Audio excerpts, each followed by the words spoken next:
Roh-Mu yang hidup penuhiku. Shalom, apa kabar semuanya? Saya berdoa kiranya Tuhan senantiasa melimpahkan rahmat-Nya yang besar untuk kita orang-orang yang percaya. Selamat bertemu kembali di layanan servis online Gereja Isa Al-Masih Makassar. Seperti biasa saya mengajak Bapak Ibu semuanya, setiap kita yang mendengarkan, menyediakan waktu kurang lebih 10 menit. Kita mau membuka, membaca, merenungkan sebagian dari kebenaran firman Tuhan. Dan saya mengajak terlebih dahulu, mari kita satu di dalam doa. Kita berdoa. Bapak, terima kasih untuk hari ini. Terima kasih untuk semua kebaikan-Mu. Terima kasih untuk rahmat-Mu yang besar untuk kami. Terima kasih untuk semua anugerah-Mu yang Tuhan sudah kerjakan buat kami. Kami mengucap syukur Tuhan. Kami berterima kasih kepada Tuhan. Saat ini kami mau membaca sebagian dari kebenaran firman Tuhan. Tuhan, tolong kami. Kau berikan hikmat yang besar kepada kami, sehingga kami boleh mengerti maksud Tuhan lewat firman-Mu pagi hari. Terpuji nama-Mu, di dalam nama Tuhan Yesus kami berdoa. Haleluya, amin.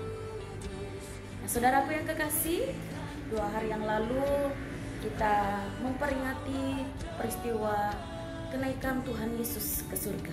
Dan saya percaya saat ini kita pun sedang menikmati momen-momen itu, momen di mana Tuhan 2000 tahun yang lalu melawat umatnya, Roh Kudus melawat orang percaya, dan sesuatu yang besar terjadi dalam kehidupan orang percaya. Saya percaya saat-saat ini pun kita tidak mau kehilangan momen itu.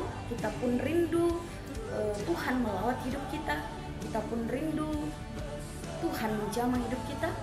Kita pun rindu Tuhan memulihkan kehidupan kita sebagai orang yang percaya, sebagai orang yang mengasihi Dia.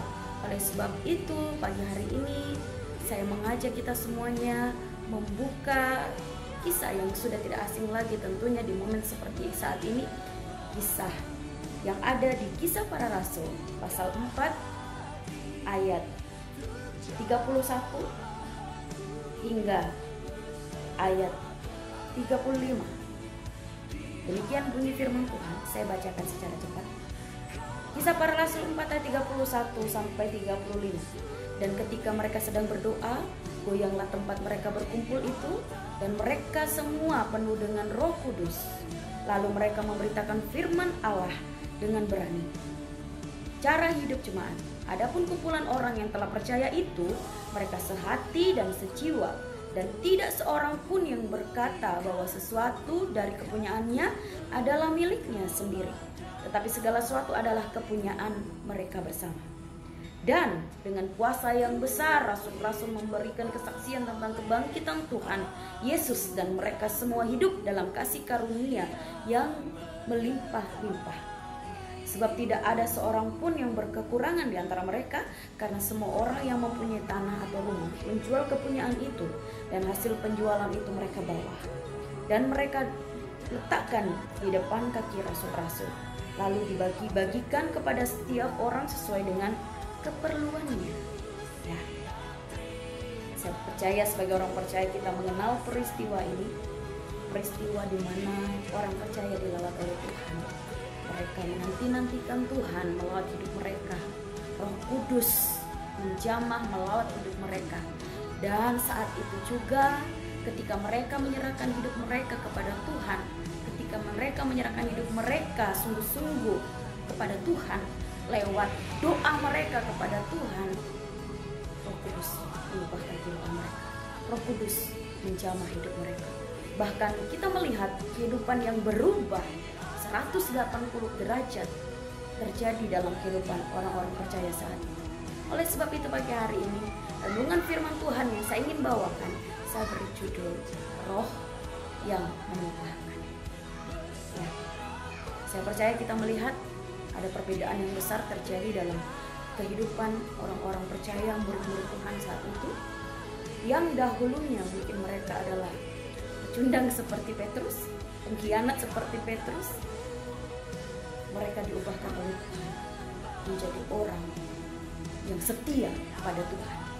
Mungkin saat sebelumnya mereka adalah orang yang tidak percaya kepada Tuhan, menjadi orang yang begitu percaya akan firman Tuhan, atau lain sebagainya, kehidupan lama yang sudah ditinggalkan. Kita tahu kehidupan lama adalah kehidupan yang tentunya berhubungan baik dengan dosa. Tapi ketika Roh Kudus melawat kehidupan mereka, hidup mereka mengalami pembaharuan. Mereka menjadi orang yang cinta Tuhan.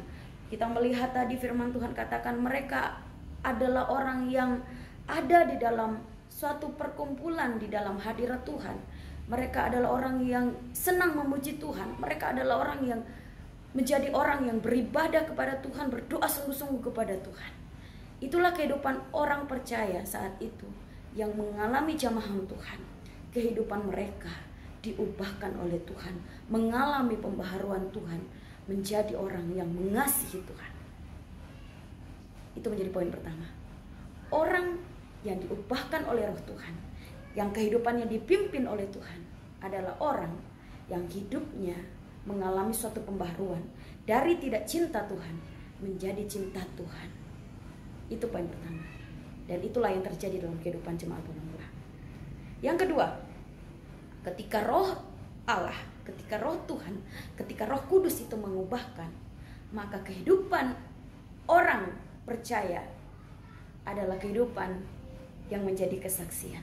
Kita bisa melihat kehidupan orang percaya saat itu, 2000 tahun yang lalu, jemaat mula-mula, kehidupannya menjadi kehidupan yang menjadi kesaksian. Mereka menjadi orang yang murah hati. Mereka menjadi orang yang suka memberi. Mereka menjadi orang yang suka memperhatikan orang lain. Mereka menjadi orang yang suka memperhatikan kesusahan orang lain. Mereka menjadi orang yang mengasihi orang lain. Dan saya percaya itulah kerinduan Tuhan untuk setiap anak-anaknya, yaitu hidup menjadi kesaksian bagi banyak orang. Mereka begitu diubahkan oleh Tuhan, kehidupan mereka menjadi berkat, menjadi kesaksian. Sehingga kita melihat kisah ini, kisah selanjutnya, jumlah mereka menjadi berlipat kali ganda. Banyak sekali orang diberkati dan kemudian menjadi murid Tuhan. Mereka menjadi orang yang percaya kepada Tuhan lewat kehidupan orang-orang yang percaya sebelumnya, yaitu murid-murid Tuhan. Orang-orang inilah yang menjadi dampak buat orang lain, yang kemudian menjadi dampak besar buat orang sekitarnya. Bahkan menjadi banyak sekali orang datang percaya kepada Tuhan, bertobat kepada Tuhan, mengasihi Tuhan. Oleh karena kehidupan murid Tuhan, kehidupan orang percaya saat itu menjadi kesaksian bagi banyak orang. Itulah kehidupan orang yang diubahkan, yang sudah diubahkan oleh Roh Kudus, Rohnya Tuhan. Karena Roh Tuhan pasti memimpin orang kepada kesaksian bagi kemuliaan nama Tuhan. Dan yang ketiga, ketika Roh Tuhan mengubahkan kehidupan orang percaya, saat itu kita bisa melihat hidupnya bukan dipimpin oleh kehendaknya sendiri, tapi hidupnya dipimpin dengan kuasa Tuhan. Mereka menyerahkan hidupnya sepenuhnya kepada Tuhan, dipimpin oleh Tuhan. Roh kebenaran itu memimpin orang kepada jalan kebenaran. Karena kita percaya sebagai manusia biasa, sebagai manusia yang selalu keinginannya menuruti kehendak dosa. Seperti yang firman Tuhan katakan, roh penurut tetapi daging lemah. Tetapi jika orang percaya menyerahkan kehidupannya sepenuhnya kepada Tuhan, kepada Roh Kudus yang diberikan oleh Tuhan, yang dijanjikan oleh Tuhan untuk memimpin kehidupan seseorang, maka roh itu akan memimpin orang percaya kepada hidup di dalam jalan kebenaran. Dan itulah yang dialami oleh murid-murid Tuhan saat itu, termasuk Petrus. Siapakah Petrus? Dia manusia biasa, sama seperti kita. Sebelumnya dia hanya seorang nelayan, dan kemungkinan besar dia adalah orang yang tidak berpendidikan. Tetapi ketika kuasa Tuhan menuntun, mengambil peran yang besar atas kehidupan, contohnya Petrus menjadi orang yang luar biasa. Dia mampu bercakap-cakap dengan hikmat Tuhan yang besar. Bahkan dia dipakai oleh Tuhan dengan kuasa Tuhan yang besar, menyembuhkan orang yang lumpuh, orang yang sakit disembuhkan oleh karena kuasa Tuhan bekerja lewat kehidupan Petrus. Dan itulah yang dialami oleh murid-murid Tuhan pada saat itu. Banyak murid Tuhan, bahkan semua murid Tuhan yang percaya, yang menanti-nantikan Tuhan untuk melawat kehidupan mereka, mereka mendapatkan kuasa yang dari Tuhan, sehingga mereka beroleh kemenangan dalam kehidupannya dan memenangkan banyak orang di dalam kehidupan. Orang sakit disembuhkan, orang lemah dikuatkan, orang lumpuh dapat berjalan. Banyak sekali lawatan dan mujizat Tuhan, dan tentunya itu bukan karena kehendak mereka sendiri, tapi itu adalah kuasa Tuhan yang bekerja dalam kehidupannya, termasuk dalam kehidupan orang percaya saat itu.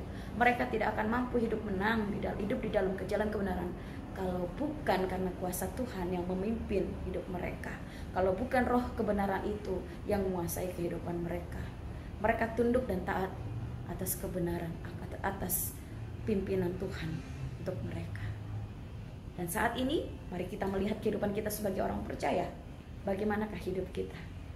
Apakah hidup kita sudah mengalami pembaharuan yang luar biasa dari Tuhan? Ketika kita menyebut diri kita sebagai orang yang percaya kepada Tuhan Yesus. Ketika kita menyebut diri kita sebagai orang Kristen, murid Tuhan, apakah pembaharuan, perubahan itu terjadi dalam kehidupan kita? Mari kita belajar untuk berubah sesuai dengan tuntunan Tuhan, mencintai apa yang Tuhan rindukan, apa yang Tuhan inginkan.